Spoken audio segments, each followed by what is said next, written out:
स्वागत है आप सबका करंट अफेयर सीरीज 2020 में। आज 25 मई और 26 मई दोनों दिन के न्यूज़ हम इस वीडियो में डिस्कस करने वाले हैं। कल वीडियो नहीं अपलोड की गई थी तो आज दोनों दिन की न्यूज़ एक साथ आपको पढ़नी है। सब्र को बैठाकर अपने पास रखिए क्योंकि हो सकता है कि वीडियो थोड़ा सा लंबा जाए, तो बिल्कुल ध्यानपूर्वक वीडियो को देखना है। कॉपी है तो नोट डाउन कीजिए, ईयरफोन है तो कान में लगाइए और सुनना शुरू कीजिए। चलिए तो चलते हैं पहले प्रश्न की तरफ। पहला प्रश्न है आपके सामने। 23 मई को हमने international day to end obstetric fistula को सेलिब्रेट किया है। अब ये क्या है, हो सकता है आपको नहीं समझ में आ रहा होगा, मैं समझाता हूँ। ये एक तरह की गंभीर चोट होती है जो कि महिलाओं को प्रेगनेंसी के समय हो जाती है। बर्थ कैनाल में एक छोटा सा छेद डेवलप हो जाता है जिससे कि डिलीवरी करने में बहुत ही ज़्यादा प्रॉब्लम झेलनी पड़ती है महिलाओं को।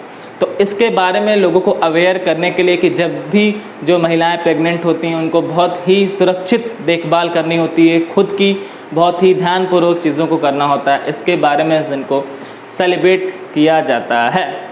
इस बार की इसकी थीम रही है and gender inequalities, and health inequalities, and fistula now. तो इस बार की थीम भी आपको याद रखनी है। चलिए हम चलते हैं अगले न्यूज़ की तरफ। अगला न्यूज़ आपके सामने। बिहार के सीएम नीतीश कुमार जी ने अब बिहार राज्य में कोरोना से मृत्यु हो जाने पर उसके परिवार को 4 लाख रुपए देने की घोषणा की है। यानी कि अगर अब बिहार में किसी व्यक्ति की कोरोना के कारण डेथ होती है तो उनके परिवार को 4 लाख रुपए दिए जाएंगे नीतीश सरकार के द्वारा, जो कि एक सराहनीय इनिशिएटिव है। मैं बात करूं बिहार की तो यहाँ के सीएम आपको बता दिया गया नीतीश कुमार, गवर्नर यहाँ के फागू चौहान हैं। चलिए हम चलते हैं अगले न्यूज़ की तरफ। अगला न्यूज़ आपके सामने। स्पोर्ट्स अथॉरिटी ऑफ इंडिया ने 2749 एथलीटों को 30,000 भत्ता देने की घोषणा की है, अलावेंसेस देने की घोषणा की है। ये पैसा इनको जेब भत्ता के रूप में, पॉकेट अलावेंसेस के रूप में दिया जा रहा है, जिससे कि जो लॉकडाउन की स्थिति चल रही है उसमें ये अपना खर्चा निकाल सकें। स्पोर्ट्स अथॉरिटी ऑफ इंडिया का हेडक्वार्टर नई दिल्ली में इस्टेब्लिश है। जनरली आपके एग्जाम में क्वेश्चन हेडक्वार्टर से ज़्यादा बनते हैं तो हेडक्वार्टर्स आपको याद करने होते हैं। चलिए हम चलते हैं अगले न्यूज़ की तरफ। अगला न्यूज़ आपके सामने। दिल्ली उच्च न्यायालय की न्यायाधीश, दिल्ली हाई कोर्ट की न्यायाधीश न्यायमूर्ति यानी कि जस्टिस संगीता ढीगरा को DSDRC it means Delhi state disputes redressal commission का नया अध्यक्ष अपॉइंट कर दिया गया है। आपको बता दिया जाए कि हाई कोर्ट में अब न्यायाधीश की, मुख्य न्यायाधीश की जो रिटायर्ड एज है वो 62 वर्ष कर दी गई है। मैं बात करूं दिल्ली की तो यहाँ के सीएम अरविंद केजरीवाल जी हैं तथा गवर्नर यानी कि उप गवर्नर यानी कि लेफ्टिनेंट गवर्नर अनिल बैजल जी हैं। चलिए हम चलते हैं अगले न्यूज़ की तरफ। अगला न्यूज़ आपके सामने। मध्य प्रदेश के सीएम शिवराज सिंह चौहान जी द्वारा श्रम सिद्धि अभियान को शुरू किया गया है। अब ये क्या है तो आपको बता दिया जाए। अभी मैंने कल की ही न्यूज़ में आपको बताया था कि मध्य प्रदेश के द्वारा मज़दूरों के लिए सबको रोजगार मिलेगा अभियान को शुरू किया गया है और इसके तहत मनरेगा जॉब कार्ड वितरित किया जाएगा मज़दूरों को और उनको काम दिलाया जाएगा। अब ये जो श्रम सिद्धि अभियान है इसके तहत मध्य प्रदेश ने कहा है कि कोई भी ऐसा मजदूर जिसको मनरेगा कार्ड नहीं मिल पाया है काम, उसको भी दिया जाएगा उसके एफिशिएंसी के हिसाब से, उसके कुशलता के हिसाब से। मध्य प्रदेश के सीएम का नाम मैंने आपको बता दिया, मध्य प्रदेश के गवर्नर लाल जी टंडन हैं। चलिए हम चलते हैं अगले न्यूज़ की तरफ। अगला न्यूज़ आपके सामने। HDFC बैंक ने senior citizens care FD scheme को लॉन्च किया है। इसके तहत HDFC ने सीनियर सिटीजन्स के लिए यानी कि वरिष्ठ नागरिकों के लिए FD योजना जो शुरू की है उसमें कहा है कि इनको अतिरिक्त इंटरेस्ट रेट पर FD प्रोवाइड करवाया जाएगा। एडिशनल इंटरेस्ट रेट इनको मिलेगा आम नागरिक के बजाय। इन्होंने अपनी योजना में ये भी कहा है कि अगर कोई वरिष्ठ नागरिक सीनियर सिटीजन्स मिनिमम 5 साल की FD करता है तो इसको 0.75 इंटरेस्ट और ज़्यादा मिलेगा। ठीक है, तो ये HDFC ने शुरू किया है। बात HDFC की कर ली जाए। HDFC का फुल फॉर्म होता है housing development finance corporation bank. इसको अगस्त 1994 में इस्टेब्लिश किया गया था वर्तमान में इसका हेडक्वार्टर मुंबई में इस्टेब्लिश है तथा इसके जो एमडी हैं वो आदित्य पुरी जी हैं। चलिए हम चलते हैं अगले न्यूज़ की तरफ। अगला न्यूज़ आपके सामने, यूनाइटेड नेशंस यानी कि संयुक्त राष्ट्र में भारत के स्थायी प्रतिनिधि राजदूत के रूप में यानी कि रिप्रेजेंटेटिव के रूप में टी.एस. तिरुमूर्ति को अपॉइंट कर लिया गया है। ये न्यूज़ मैंने कुछ दिन पहले आपको बताई थी। उस समय यह डिसाइड किया गया था कि टी.एस. तिरुमूर्ति जी को नियुक्त किया जाएगा और अभी फाइनली इनको अपॉइंट कर दिया गया है। ये सैयद अकबरुद्दीन का स्थान लेंगे। अब बात यूनाइटेड नेशंस की आई है तो एक बार यूनाइटेड नेशंस की जानकारी मैं आपके सामने पेश करता हूँ। जिनको याद है वो मेरे साथ साथ याद करेंगे यानी कि उसको दोहराएंगे। यूनाइटेड नेशंस की इस्टेब्लिशमेंट 24 अक्टूबर 1945 को हुई थी। इसका हेडक्वार्टर न्यूयॉर्क में इस्टेब्लिश है।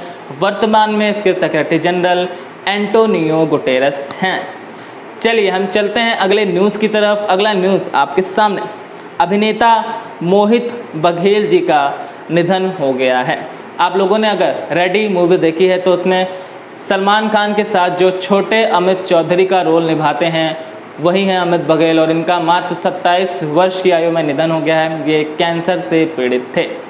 चलिए हम चलते हैं अगले न्यूज़ की तरफ। अगला न्यूज़ आपके सामने, 3 बार के ओलंपिक चैंपियन और भारत के महान खिलाड़ियों में से एक हॉकी खिलाड़ी बलबीर सिंह दोसांझ जी का निधन हो गया है।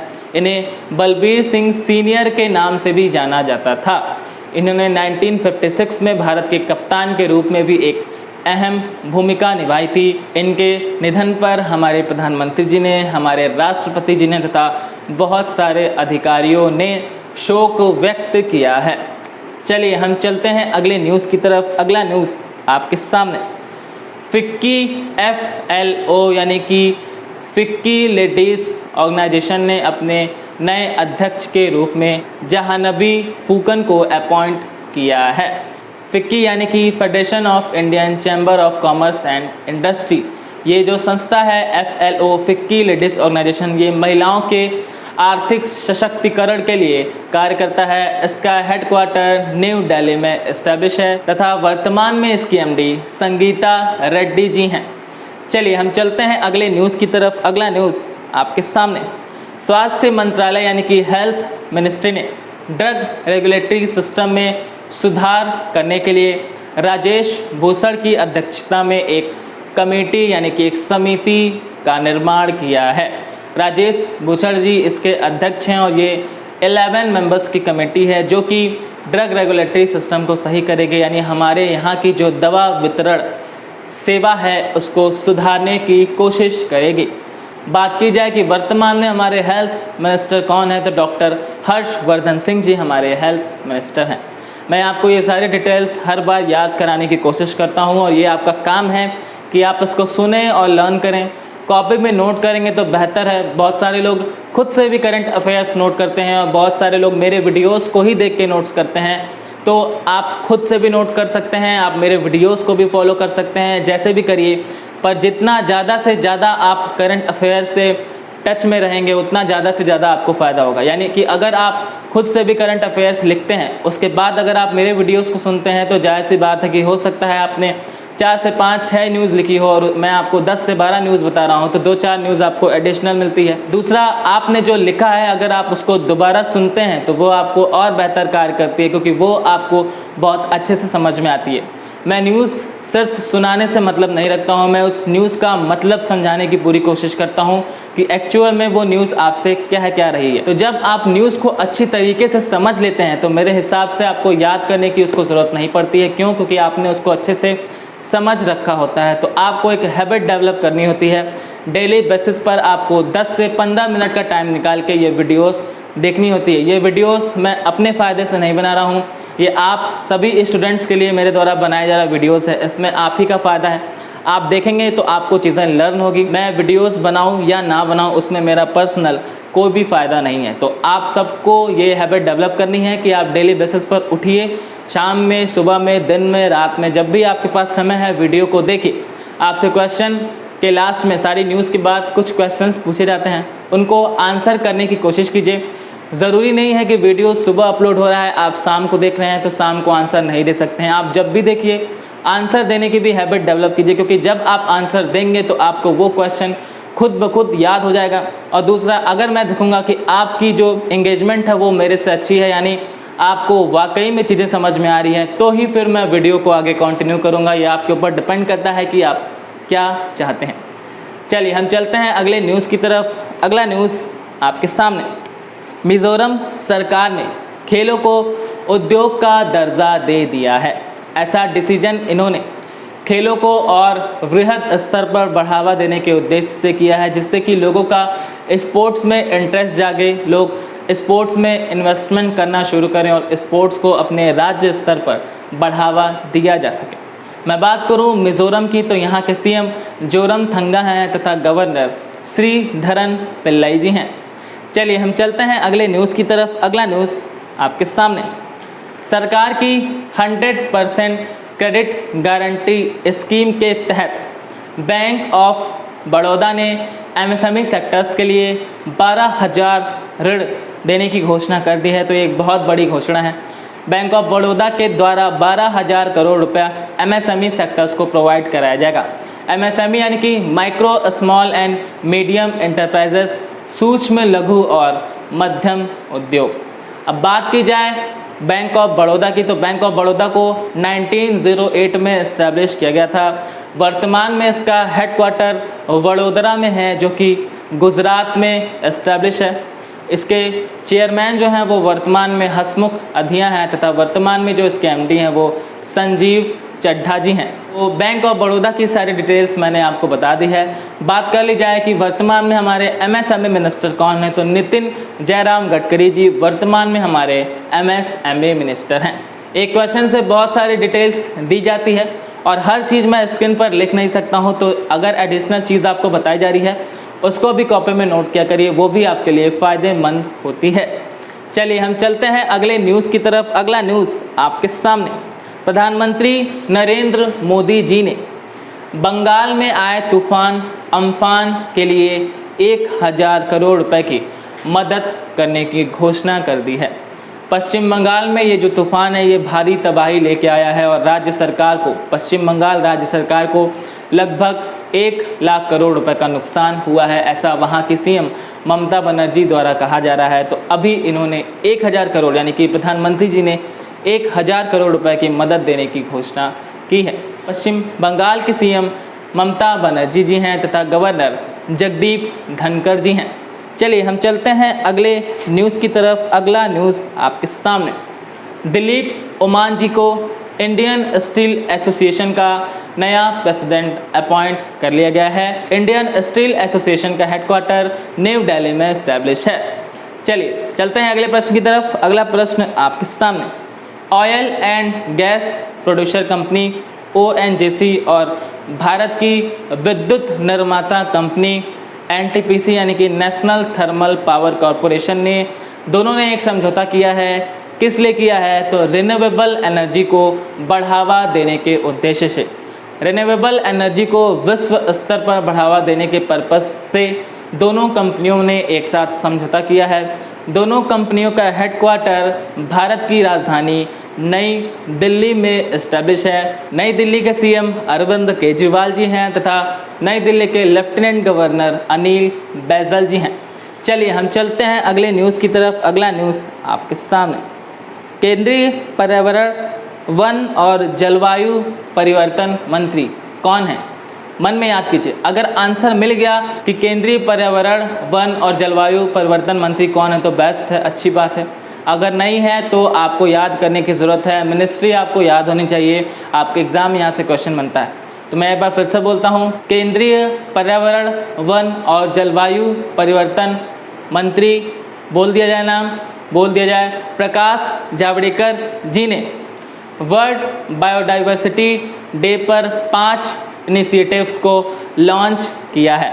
अब वो 5 इनिशिएटिव्स क्या क्या हैं वो मैं आपको एक एक करके बताता हूँ, आप एक एक करके सुनते रहिए। पहला इनिशिएटिव है कि प्रकाश जावड़ेकर जी ने यूनाइटेड नेशंस डेवलपमेंट प्रोग्राम और नेशनल बायोडाइवर्सिटी अथॉरिटी के साथ मिलकर एक इंटर्नशिप प्रोग्राम को शुरू किया है। इस इंटर्नशिप प्रोग्राम के तहत इन्होंने कहा है कि हम पूरे देश से 20 स्टूडेंट्स को सेलेक्ट करेंगे जो कि जैव विविधता में इंटरेस्ट रखते हैं, उसकी पढ़ाई में रुचि रखते हैं, और उनको फ्री में एजुकेट किया जाएगा और उनको नेशनल स्तर पर बढ़ावा दिया जाएगा। तो ये पहली इनकी इनिशिएटिव हुई।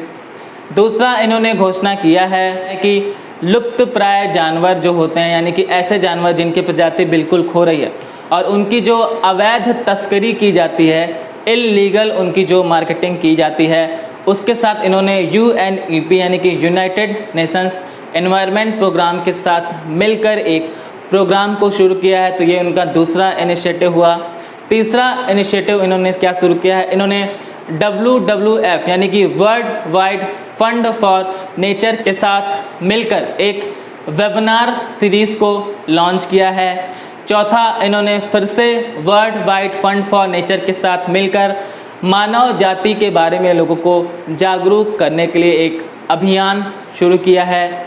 और पांचवा, इन्होंने अपनी एक रिपोर्ट पेश की है और इस रिपोर्ट में उन्होंने कहा है कि भारत के पास विश्व की कुल भूमि का 2.5% हिस्सा है, जिसमें से 16% मानव और पशु आबादी है, और इसके बावजूद हमने पूरे विश्व में लगभग 8% तक जैव विविधता यानी कि बायोडाइवर्सिटी को संरक्षित रखा है। जैव विविधता क्या होती है मैंने आपको समझाया था, विभिन्न जानवरों की, मनुष्यों की और जो अलग अलग तरीके की प्रजातियां होती हैं उनको बचाए रखना ही जैव विविधता कहलाता है। यानी कि जैव यानी कि बायोलॉजिकल और विविधता यानी कि डाइवर्सिटी यानी कि बायोलॉजिकल डाइवर्सिटी।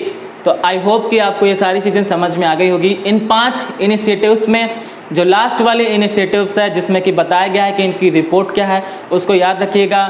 जहाँ तक मुझे पता है आपके किसी न किसी मेंस एग्ज़ाम में ये क्वेश्चन, यहाँ परसेंटेज से ये क्वेश्चन ज़रूर पूछे जाएंगे। चलिए, तो आज की सारी न्यूज़ हमने इस वीडियो में डिस्कस कर ली है। आज मेरा आपसे प्रश्न है कि बायोडाइवर्सिटी डे जो हमने अभी 22 मई को सेलिब्रेट किया है, इस बार की इसकी थीम क्या रही है? आप सभी लोग मुझे अपना आंसर कमेंट सेक्शन में ज़रूर करिएगा। अगर वीडियोस अच्छा लगा करें, सीज़न अच्छा लगा करें, वीडियोस को लाइक करना मत भूला करिए। नए हैं तो चैनल को सब्सक्राइब कीजिए। चलते हैं, अब अलविदा लेते हैं, मिलते हैं नेक्स्ट वीडियो में। तब तक के लिए सभी पढ़ते रहिए, खेलते रहिए और मुस्कुराते रहिए।